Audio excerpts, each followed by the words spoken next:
Well, good evening. Our distinguished guest today is Frank Bidart, an American poet whose work has been praised by nearly every other living American poet. He is, to an unusual degree, admired and beloved by his peers. Even more unusual, his work has been widely reviewed and, in general, lauded by critics. The seeming collusion between peers and critics would be suspect in the case of most writers. But what is immediately evident in Mr. Bidart's poetry, as we shall soon hear through the evidence of the poet's own voice, is a vivid and unmistakable originality. Unlike those poetics that take newness as ultimate goal, somehow divorced from other qualities, Bidart's originality does not announce itself as such.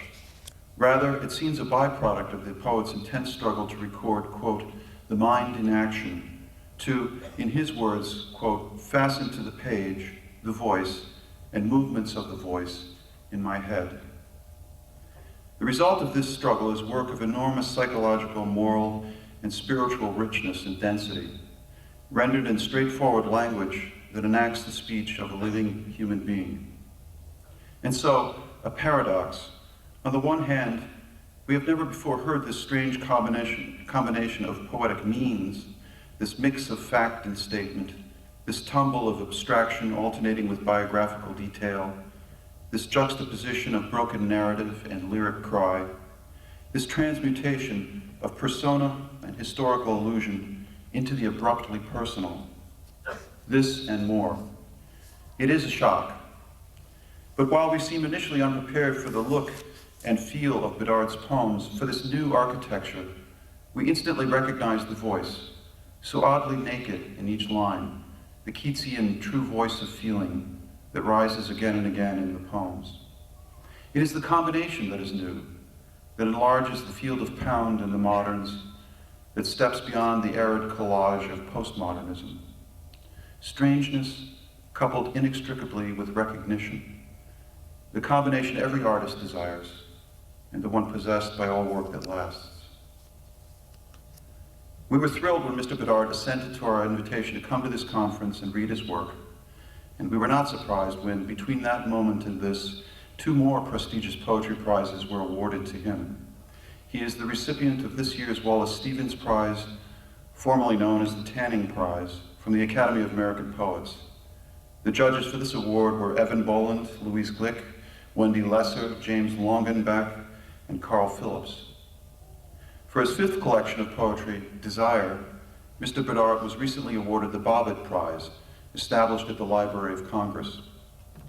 These honors join a long list of previous awards, which include nominations for the Pulitzer Prize, the National Book Award, and the National Book Critics Circle Award.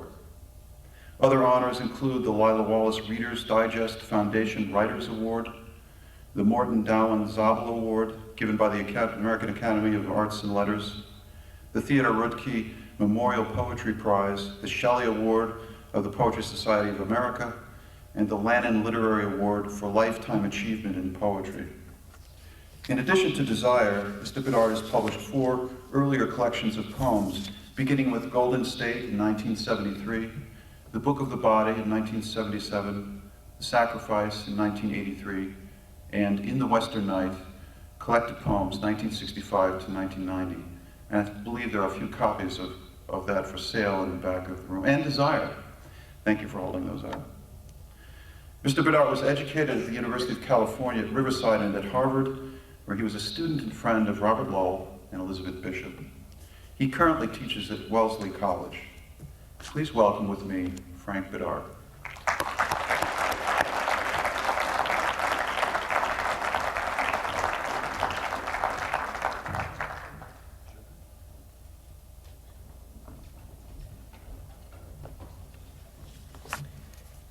Absolutely wonderful introduction.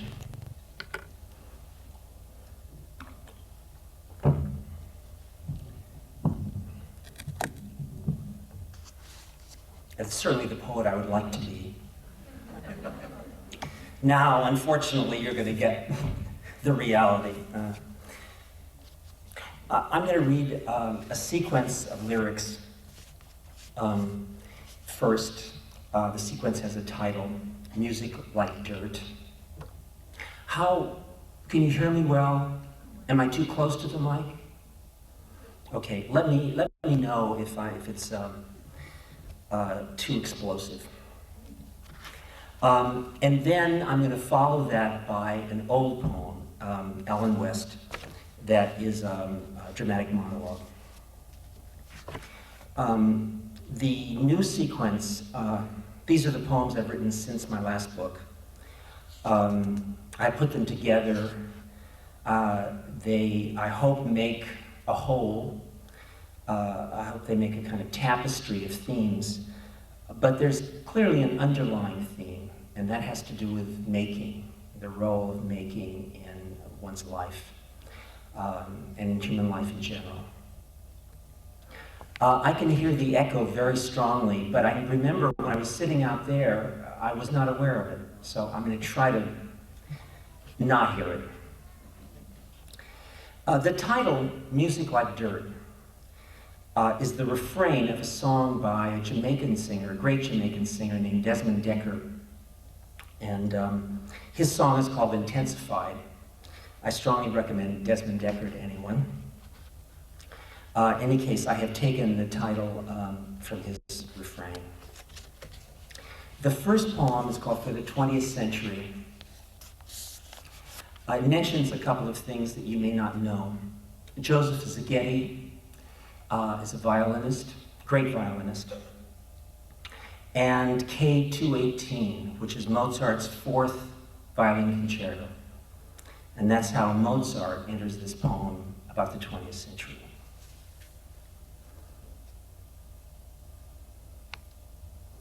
For the 20th century, bound, hungry to pluck again from the thousand technologies of ecstasy, boundlessness, the world that at a drop of water rises without boundaries. I push the play button. Callas, Laurel and Hardy, Szigeti, you are alive again. The slow movement of K218, once again, no longer bland, merely pretty, nearly banal, as it is in all but Szigeti's hands. Therefore you and I and Mozart must thank the 20th century, for it made you pattern, form whose infinite repeatability within matter defies matter. Malibran, Henry Irving, the young Joachim, they are lost. A mountain of newspaper clippings become words, not their own words. The art of the performer.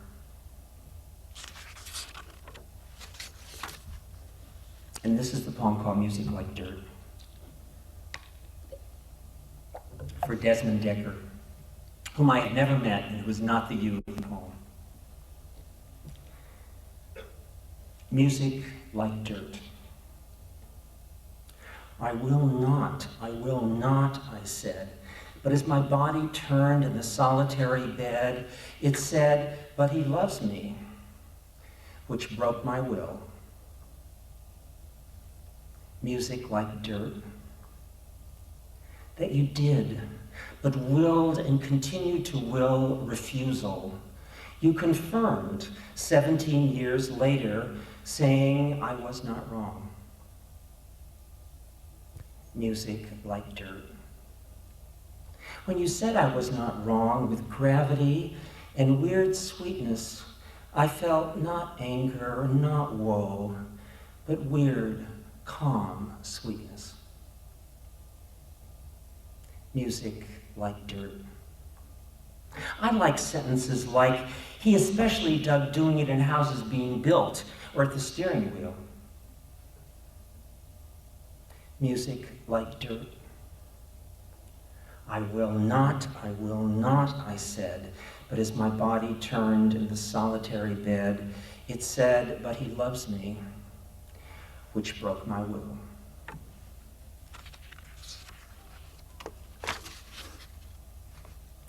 The next poem is called Young Marks. The body of the poem, which is in italics, is made up, it's a kind of crystallization of phrases, themes in the Young Marks. And then after this long section in italics, there are 3 lines, not in Marx's voice, that finish the poem. Young Marx. That man's own life is an object for him. That animals build nests, build dwellings, whereas man contemplates himself in the world that he has created. That you cannot find yourself in your labor because it does not belong to your essential being. That estranged from labor, the laborer is self-estranged, alien to himself. That your nature is to labor. That feeling himself fleetingly unbound, only when eating, drinking, procreating, in his dwelling and dressing up, man erects means into sole and ultimate ends. That where he makes what he makes, he is not. That when he makes, he is not. Thus, the ground of our self-estrangement. Marx in 1844. Before the solutions that he proposed betrayed him by entering history. Before, like Jesus, too many sins were committed in his name.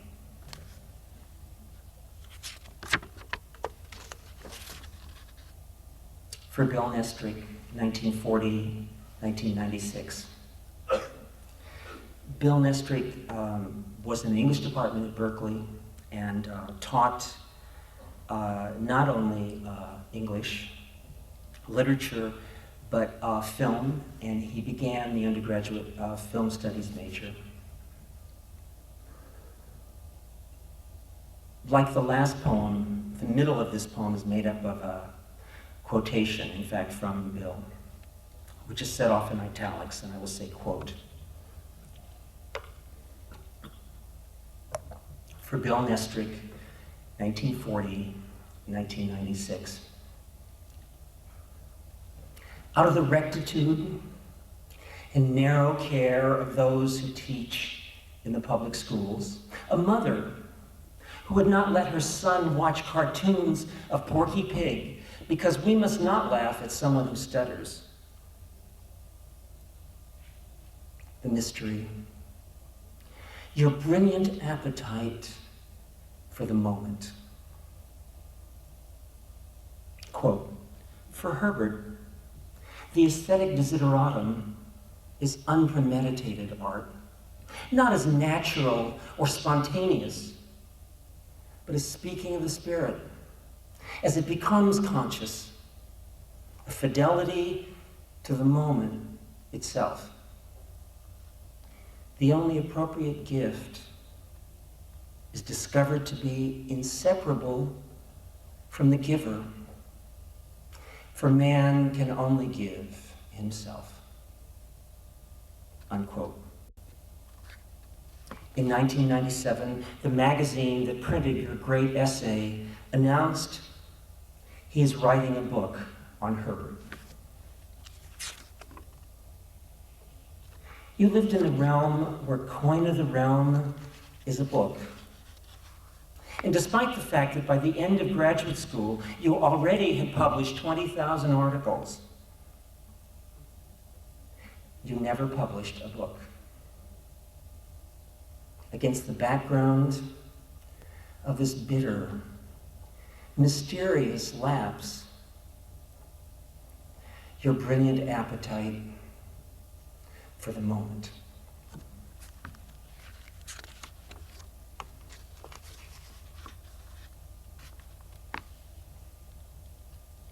This poem is titled Little Fugue. Little Fugue. At birth, you were handed a ticket.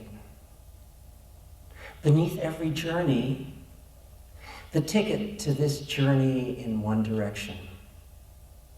Or say the body is a conveyor belt, moving in one direction, slower or swifter than sight. At birth, you were handed a ticket. Indecipherable rectangle forgotten in your pocket. Or say you stand upon a moving walkway, as if all you fear is losing your balance, moving in one direction. Beneath every journey, the ticket to this journey in one direction.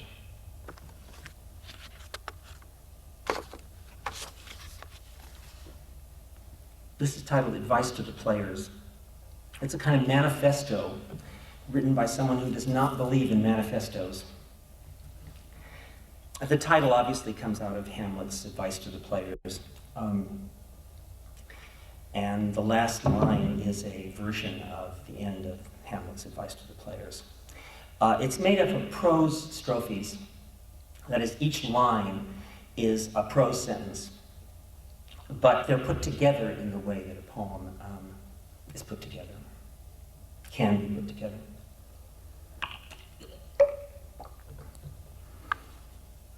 Advice to the players. There's something missing in our definition, vision of a human being, the need to make. We are creatures who need to make.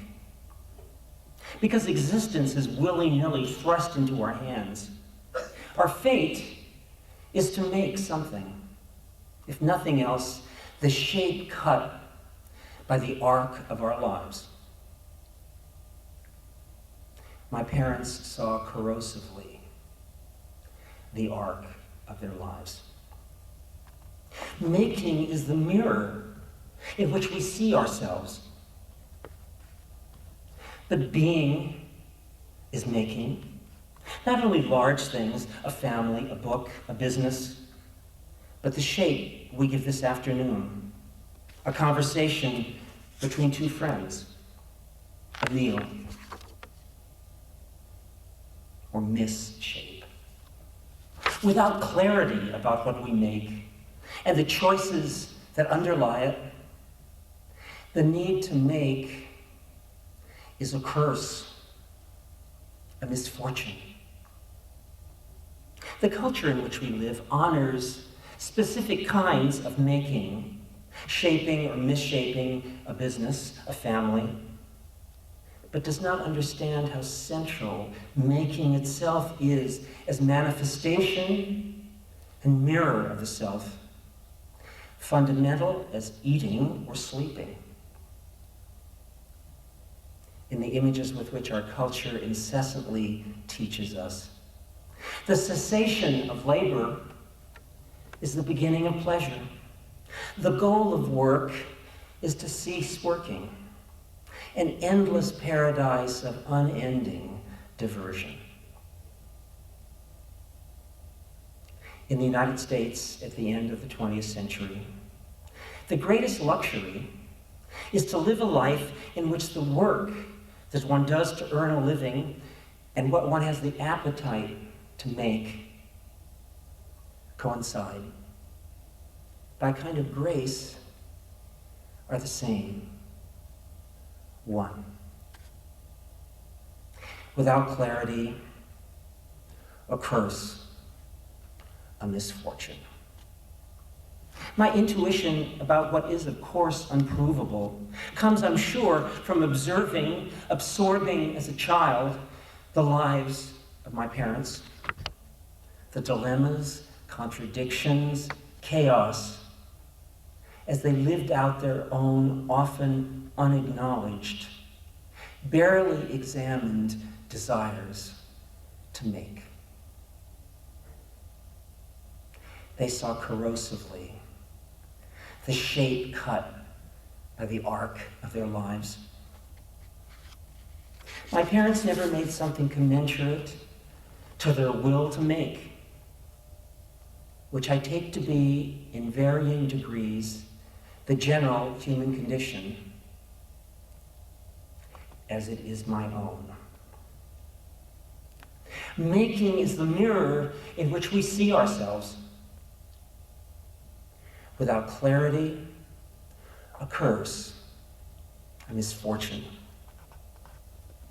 Horrible the fate of the advice giver in our culture, to repeat oneself in 1,000 contexts until death or irrelevance. I abjure advice giver. Go make you ready.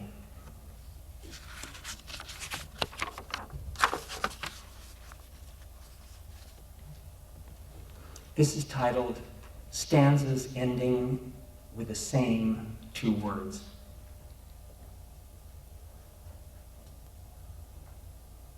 Stanzas ending with the same two words. At first I felt shame because I had entered through the door marked your death. Not a valuable word written unsteeped in your death. You are the ruin whose arm encircles the young woman at the posthumous bar before your death. The grass is still hungry above you, fed by your death. Kill whatever killed your father. Your life, turning to me again, said before your death. Hard to grow old, still hungry. You were still hungry at your death.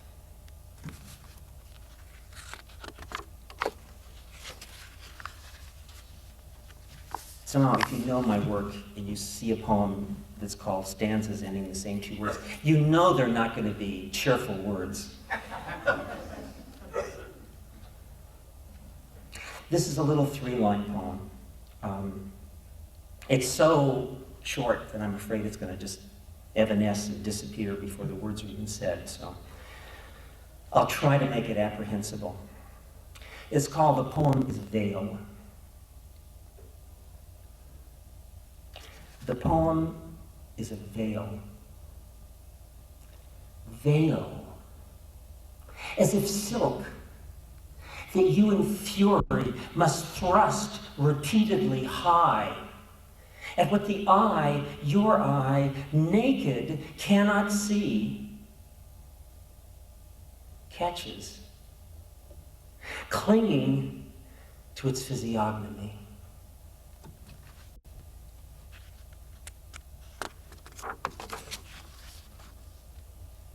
Luggage. You wear your body as if without illusions. You speak of former lovers with some contempt for their interests in sex. Wisdom of the spirit, you imply, lies in condescension and poise. Fucking, I can feel the valve opening. The flood is too much or too little. I'm insatiable, famished by repetition. Now all you see is that I am luggage that smiles as it is moved from here to there. We could have had ecstasies. in your stray moments, as now in mine. May what was not rise like grief before you.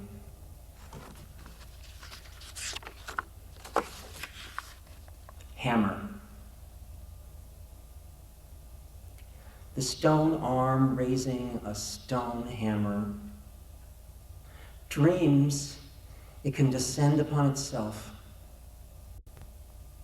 When the quest is indecipherable, what is left is a career.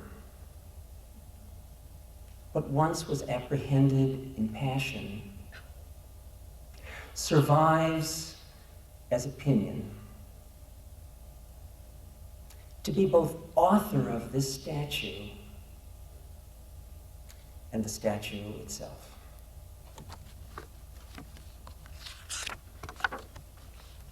Injunction.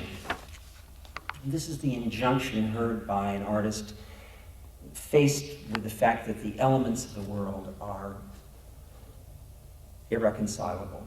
They're so hard to put together and at war with each other. Injunction. As if the names we use to name the uses of buildings, X-ray our souls, war without end, palace, prison, temple, school, market, theater, brothel, bank. War without end. Because to name is to possess the dreams of strangers. The temple is offended by, demands the abolition of brothel. Now, theater. Now, school. The school despises temple, palace, market, bank. The bank, by refusing to name depositors, welcomes all. Though in rage, prisoners each night gnaw to dust, another stone piling under the palace. War without end. Therefore time, past time, rip through the fabric, nail it, not to the wall, rip through the wall. Outside time, nail it.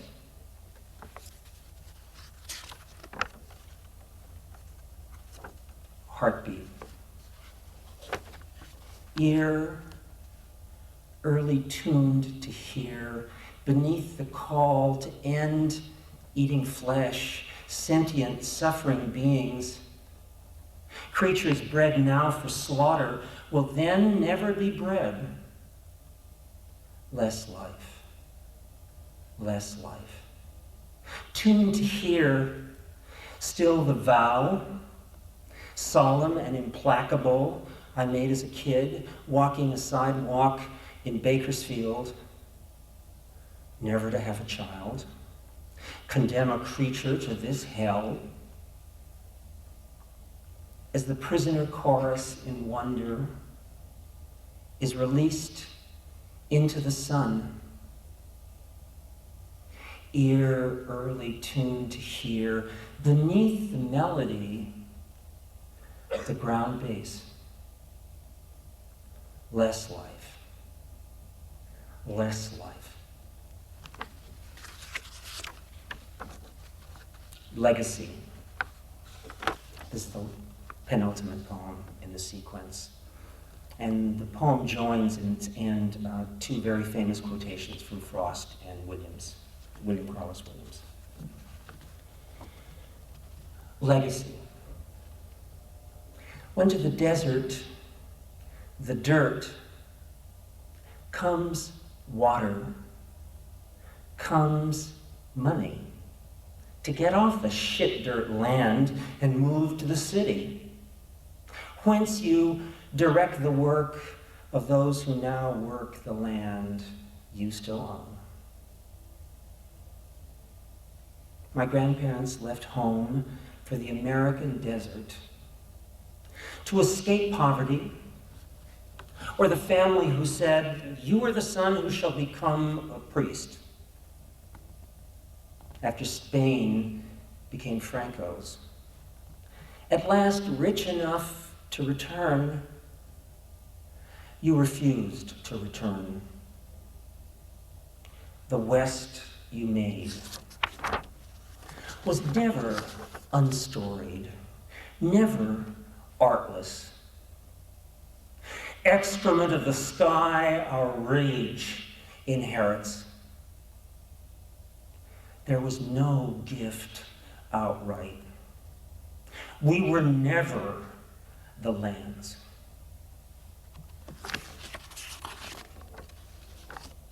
And the last poem in this sequence is called Lament for the Makers. The title comes from a poem by William Drummond, early Renaissance poem. It's a title that's been used at least twice in this century by W.S. Merwin, by Robert Pinsky.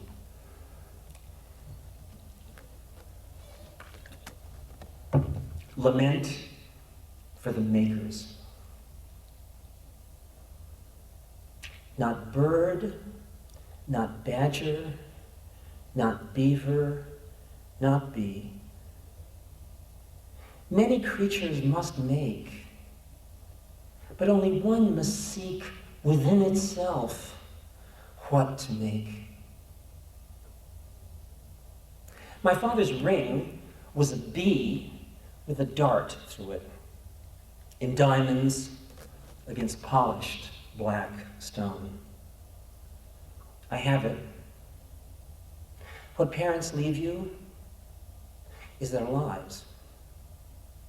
Until my mother died, she struggled to make a house that she did not loathe. Paintings, poems, me. Many creatures must make, but only one must seek within itself what to make. Not bird, not badger, not beaver, not bee. Teach me, masters who by making were remade, your art. Thank you.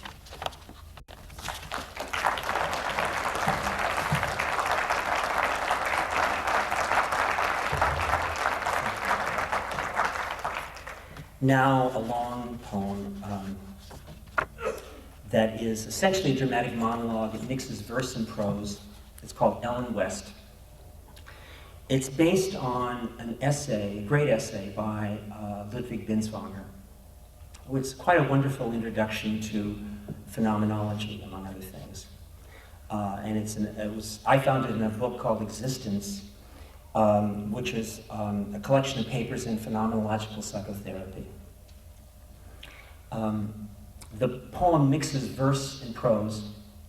The verse is spoken by Ellen West. The prose is spoken by her doctor, for the most part.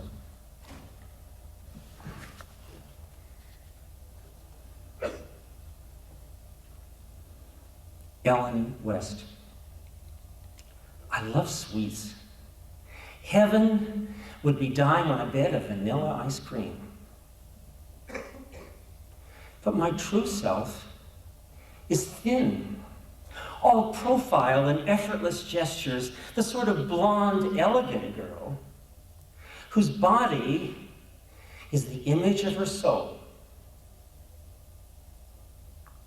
My doctors tell me I must give up this ideal. But I will not. Cannot. Only to my husband, I'm not simply a case. But he's a fool.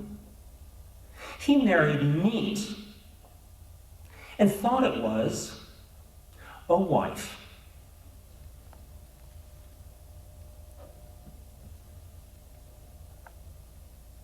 Why am I a girl? I ask my doctors, and they tell me they don't know, that it is just given. But it has such implications. And sometimes I even feel like a girl.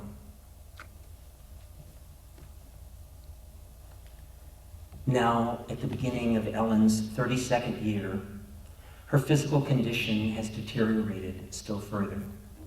Her use of laxatives increases beyond measure.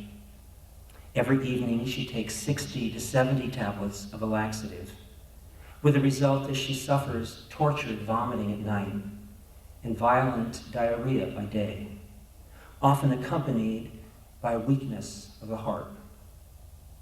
She is thinned down to a skeleton and weighs only 92 pounds. About 5 years ago, I was in a restaurant, eating alone with a book. I was not married and often did that. I turned down dinner invitations so I could eat alone. I'd allow myself 2 pieces of bread with butter at the beginning and 3 scoops of vanilla ice cream at the end. Sitting there alone with a book, both in the book and out of it, waited on, idly watching people. When an attractive young man and woman, both elegantly dressed, sat next to me. She was beautiful, with sharp, clear features, a good bone structure. If she took her makeup off in front of you, rubbing cold cream again and again across her skin, she still would be beautiful. More beautiful. And I couldn't remember when I'd seen a man so attractive. I didn't know why. He was almost a male version of her. I had the sudden mad notion that I wanted to be his lover. Were they married? Were they lovers? They didn't wear wedding rings. Their behavior was circumspect. They discussed politics. They didn't touch. How could I discover? Then, when the first course arrived, I noticed the way each held his fork out for the other to taste what he had ordered. They did this again and again, with pleased looks, indulgent smiles for each course, more than once for each dish. Much too much for just friends. Their behavior somehow sickened me. The way each gladly put the food the other had offered into his mouth. I knew what they were. I knew they slept together. An immense depression came over me. I knew I could never, with such ease, allow another to put food into my mouth, happily myself put food into another's mouth. I knew that to become a wife, I would have to give up my ideal.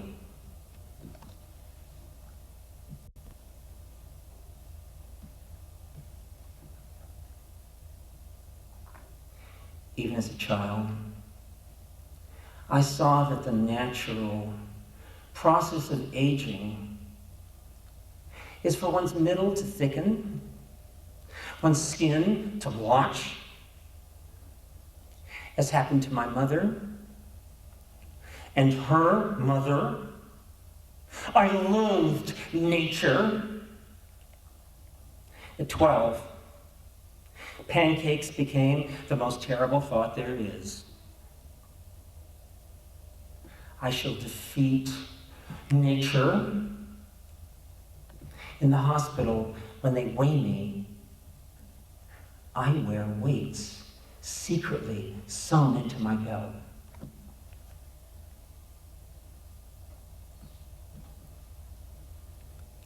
January 16th. The patient is allowed to eat in her room, but comes readily with her husband to afternoon coffee. Previously, she had stoutly resisted this on the ground that she did not really eat, but devoured like a wild animal. This she demonstrated with utmost realism. Her physical examination showed nothing striking. Salivary glands are markedly enlarged on both sides. January 21st. Has been reading Faust again. In her diary, writes that art is the mutual permeation of the world of the body and the world of the spirit.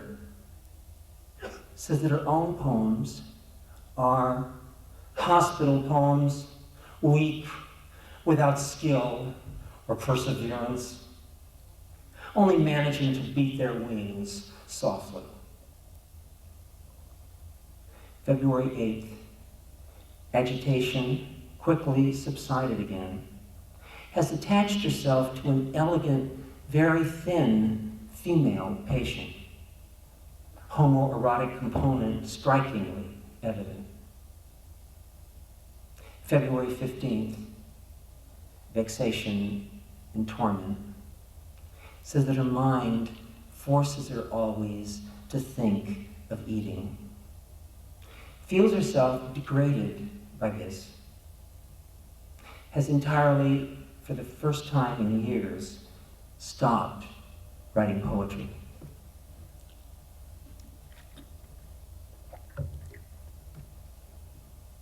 Callis is my favorite singer, but I've only seen her once. I've never forgotten that night. It was in Tosca. She'd long before lost weight. Her voice had been, for years, deteriorating, half itself. When her career began, of course, she was fat, enormous. In the early photographs, sometimes I almost don't recognize her. The voice, too, then, was enormous, healthy, robust, subtle, but capable of crude effects, even vulgar, almost out of high spirits, too much health. But soon she felt that she must lose weight, that all she was trying to express was obliterated by her body, buried in flesh. Abruptly, within 4 months, she lost at least 60 pounds. The gossip in Milan was that Callis had swallowed a tapeworm. But of course she hadn't. The tapeworm was her soul. Her soul, uncompromising, insatiable, must have loved eating the flesh from her bones, revealing this extraordinarily mercurial, fragile, masterly creature. But irresistibly, nothing stopped there. The huge voice also began to change. At first it simply diminished in volume, in size. Then the top notes became shrill, unreliable. At last, usually not there at all. No one knows why. Perhaps her mind, ravenous, still insatiable, sensed that to struggle with the shreds of a voice must make her artistry subtler, more refined, more capable of expressing humiliation, rage, betrayal. Perhaps the opposite. Perhaps her spirit loathed the unending struggle to embody itself, to manifest itself on a stage whose mechanics and suffocating customs seemed expressly designed to annihilate spirit. I know that in Tosca, in the second act, when humiliated, hounded by Scarpia, she sang Vici d'arte. I lived for art. And in torment, bewilderment, at the end she asks, with a voice reaching harrowingly for the notes, art has repaid me like this. I felt I was watching autobiography. An art, skill, virtuosity, miles distant from the usual soprano's athleticism. The usual musicians dream of virtuosity without content. I wonder what she feels now, listening to her recordings. For they've already, within a few years, begun to date. Whatever they express through the style of a decade and a half, a style she helped create. She must know that now she probably would not do a trill in exactly that way. That the whole sound, atmosphere, dramaturgy of her recordings had just slightly become those of the past. Is it bitter? Does her soul tell her that she was an idiot ever to think anything material, holy, could satisfy? Perhaps it says the only way to escape the history of styles is not to have a body.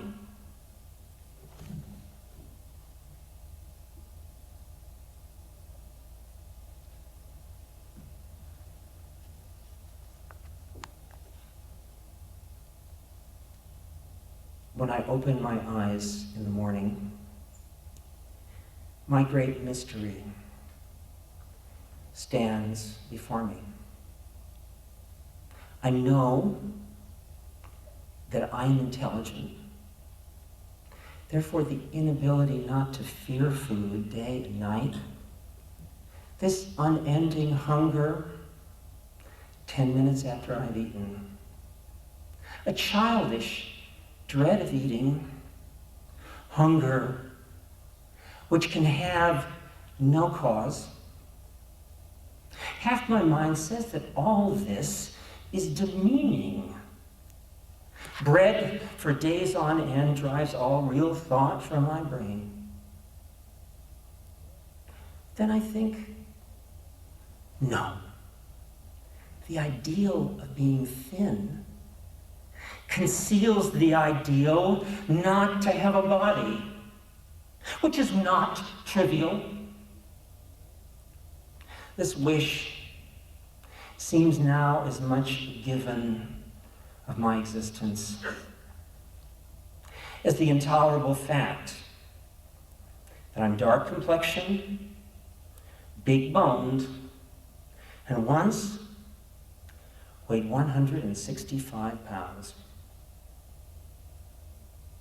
But then I think, no, that's too simple. Without a body, who can know himself at all? Only by acting, choosing, rejecting, have I made myself, discovered who and what Ellen can be. But then again, I think, no, this I is anterior to name, gender, action, fashion, matter itself. Trying to stop my hunger with food is like trying to appease thirst with ink.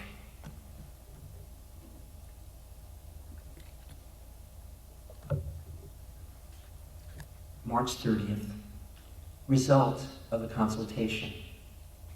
Both gentlemen agree completely with my prognosis and doubt any therapeutic usefulness of commitment even more emphatically than I. All three of us are agreed that it is not a case of obsessional neurosis and not one of manic depressive psychosis, and that no definitely reliable therapy is possible. We therefore resolve to give in to the patient's demand for discharge.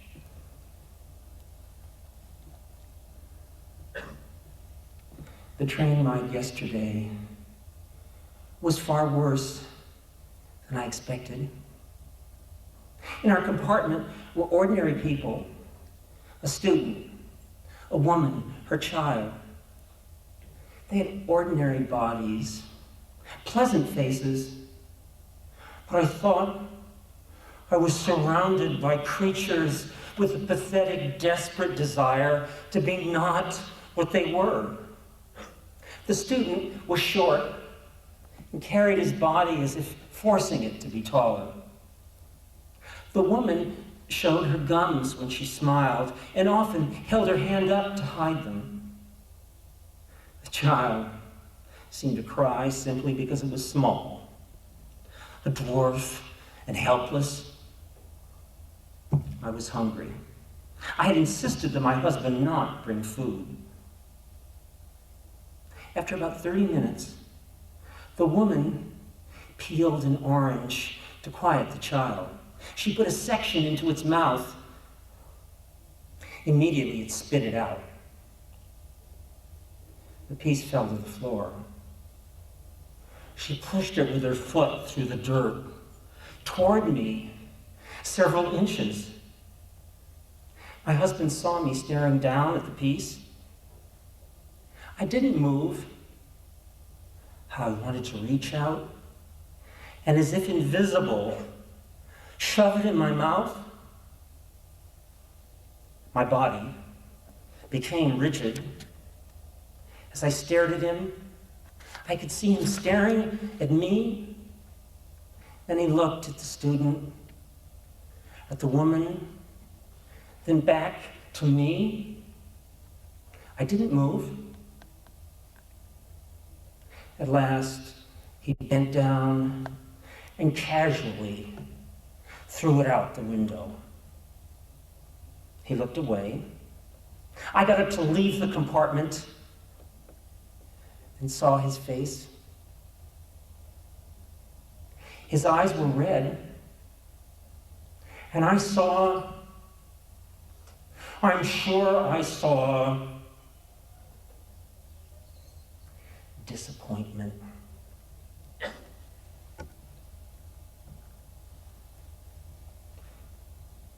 On the third day of being home, she is as if transformed.